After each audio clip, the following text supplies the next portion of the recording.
பீகார் சட்டமன்ற தேர்தல் சிறப்பு நேரலை நிகழ்ச்சி உங்களை மீண்டும் வரவேற்பதில் மகிழ்ச்சி. பீகார் தேர்தலில் 190க்கும் அதிகமான இடங்களில் பாஜக கூட்டணி பெரும் வெற்றி அடைந்திருக்கிறது. இந்தியா கூட்டணியுடைய முதலமைச்சர் வேட்பாளர் தேஜஸ்வி யாதவ் 3000க்கும் அதிகமான வாக்குகள் வித்தியாசத்தில் பின்னடை வகித்துக் கொண்டிருக்கிறார். மேடம், நீங்க பதில் சொல்றேன்னு சொல்லியிருந்தீங்க ராஜீவ்காந்தி அவர்களுக்கு. அதாவது இந்த தேர்தலை பொறுத்தவரை திமுக எந்த அளவுக்கு வட மாநிலத்தவரையும் ஹிந்தி பேசுபவர்களையும் மோசமா தாக்கி பேசியிருக்காங்க. அதனாலதான் நீங்க பீகார்ல ஜெயிச்சிருக்கீங்க. இல்ல, அப்படியும் ஒரு காரணம். இங்க இருந்து பீகாரிகள் மொத்த பேர் இந்த 30-40 லட்சம் பேர் வாக்காளர் பீகார் வாக்காளர் போயிட்டு திமுக ஆட்கள் நம்மளை திட்டாங்க, அதனால நம்ம பாஜக ஓட்டு போடுவோம்னா ஓட்டு போடுவாங்க. அதனால இருக்காது, அவங்க உள்ள வளர்ச்சியை காரணமாக வச்சு கூட அவங்க ஓட்டு போட்டிருக்கலாம். நிதிஷ்குமார் அவர்களை ரொம்ப பிடிச்சிருக்கும், பாஜக கொள்கைகளை பிடிச்சிருக்கும், அதனால கூட ஓட்டு போட்டிருக்கலாம். ஒரு பிரைம் மினிஸ்டர் பேசலாமான்னு ராஜு குறிப்பா ஆமா, அப்படி மோசமா திமுகவினர் பேசக்கூடாது, அதனால பிரைம் மினிஸ்டர் பேசினாரு. அதுல தப்பே கிடையாது. தட்டி கேட்கறது பிரைம் மினிஸ்டர் இருக்காரே, நான் சந்தோஷப்படுறேன். அந்த அளவுல இன்னைக்கு நீங்க பீகாருக்கு போய் தமிழ்நாட்டு மக்களை இழிவா பேசுறது, தமிழ்நாட்டு மக்களை இழிவா பேசல, திமுக அமைச்சர்களை இழிவா பேசியிருக்காரு. அதான் இழிவா இல்ல, திமுக அமைச்சர்களை தட்டி கேட்டிருக்காரு. அதான் நடந்திருக்கு. தமிழ்நாட்டுக்கு தட்டி கேட்க வேண்டியதானே? பீகார்ல போய் தட்டி கேக்குறீங்க? இங்கே தட்டி கேட்பாங்க, நிச்சயமா கேட்பாங்க. அந்த அளவுல இன்னைக்கு திரு மூர்த்தி அவர்கள் என்ன சொல்லியிருக்கிறாரு, இந்த பீகாரிகள் வர்த்தகம் செய்யக்கூடிய, பீகாரிகள்ல வடமாநிலத்தவர் வர்த்தகம் செய்யக்கூடிய எல்லா வர்த்தகங்களையும் முறியடிக்கிற அளவுக்கு தமிழ்நாட்டில் வியாபாரிகள் நடந்து கொள்ள வேண்டும் அப்படின்னு சொல்றாரு. அதே கருத்தை திரு பொன்முடி அவர்களும் சொல்றாரு. துரைமுருகன் அவர்கள் அவங்க ஹிந்தி பேசுறவங்களுக்கு ஒண்ணுமே தெரியாது, அவங்களுக்கு இங்க வாழ்றதுக்கே இது கிடையாது, அருகதை கிடையாது, எல்லாம் கூலி வேலை பார்க்குறவங்க அப்படின்னு சொல்லி ரொம்ப, ஏன் ஐஏஎஸ் ஆபீசர்ஸ் இல்லையா பீகாரிகள்? எத்தனையோ, ஏன் நம்ம ஆளுநரே பீகாரி தான். அதே மாதிரி பாண்டே அவர்கள் பீகாரி தான். அவங்க எல்லாம் அறிவுபூர்வமா பேசவே இல்லையா? கன்னியாகுமரியில பீகார்ல இருந்து வர்றவங்க நல்லா உழைக்கிறாங்கப்பா, சம்பாதிக்கிறாங்க, நம்ம ஆளுங்கெல்லாம் வேலையை விட்டுறாதீங்க, பொழப்ப பாருங்க அப்படின்னு சொல்றது எப்படி அவங்களை இழிவுபடுத்துறதாகும்? நீங்க வியாபாரிகள், அவர்கள் வியாபாரத்தை முடக்கு இடத்தில் நீங்கள் இருக்க வேண்டும் அப்படின்னு சொன்னா என்ன அர்த்தம்?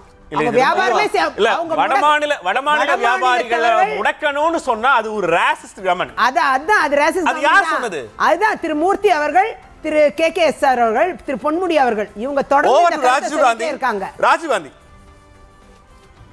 எப்ப சொன்னீங்க? எங்களுக்கு தெரியல, சொல்லுங்க.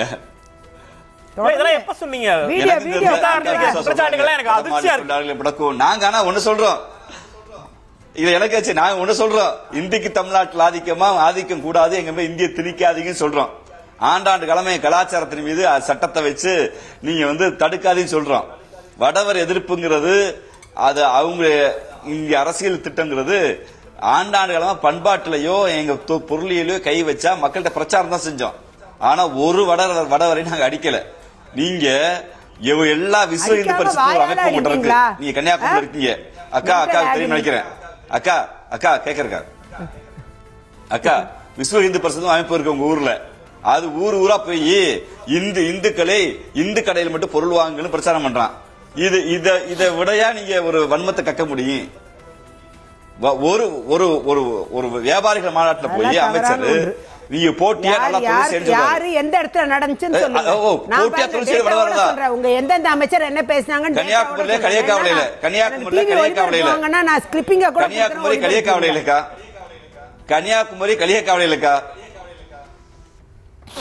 அதாவது யார் சொன்னா? பரவாயில்ல, அக்கா மிக சரியா சொல்லுங்க, நாள் சொல்லுங்க, டேட் சொல்லுங்க, வீடியோ கிளிப்.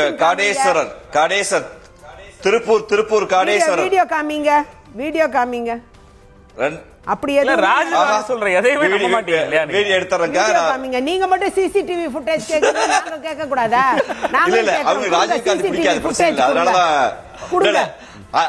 அக்காவுக்கு ராஜீவ்காந்தி பிடிக்காது, அதனாலதான் பாஜக போயிட்டாங்க. பிரச்சனை இல்லை அக்கா, அதை விட்டு நம்ம பஞ்சாயத்தை விடுவோம்க்கா. என்ன நான் சொல்றது, இங்க பரவாயில்ல, இந்த தேர்தலில் பீகாரிகள் தப்பா பேசினாங்க இல்ல, அதாவது பீகாரிகளை தப்பா பேசினாங்க, அதனாலதான் நாங்க பீகாரி தொகுச்சிங்க. பரவாயில்ல, ஒரு புதிய வாதத்தை, புதிய கோணத்தை, புதிய தத்துவத்தை விஜயதாரணி கொடுத்திருக்காங்க. பாஜக அதை கொடுக்குமாயின் பரவாயில்ல. தேர்தல் களத்தை தமிழ்நாட்டு மக்கள் எங்கள் மீது இந்தியை ஏன் திணிக்கிறீங்க, எங்கள் மீது எங்கள் கொடுக்க வேண்டிய நிதியை ஏன் கொடுக்கலன்னு டெல்லி அரசாங்கத்தை கேட்டா எப்படிங்க வட இந்தியரை கேட்கலாம், நீங்க குஜராத்தி மோடியை கேட்கலான்னு கூட பிரச்சாரம் செய்வீங்க. தேர்தல் களத்தில் பாத்துக்கலாங்க. என்னை பொறுத்தவரை தோழர் நீங்க கேட்டதா இந்த எஸ்ஐஆரை கொடுத்து நீங்க அச்சப்படுறீங்களா? உண்மையிலே ஜனநாயகத்தை நேசிக்க நாங்க அச்சப்படுறோம். நாளைக்கு லென்சன் எனக்கு தெரிஞ்சு 2002 நீங்க ஓட்டு போட்டுக்க முடியாது. 2002 உங்களுக்கு வாக்குரிமை இருந்துச்சான்னு எனக்கு தெரியல. உங்க வாக்குரிமை ஒருவேளை மதுரை மேலூர் தொகுதியிலிருந்து இன்னைக்கு மத்திய தொகுதியா மாறி இருந்தா அதை எப்படி எந்த இணையத்துல போய் கண்டுபிடிக்க போறீங்கன்னு தெரியல.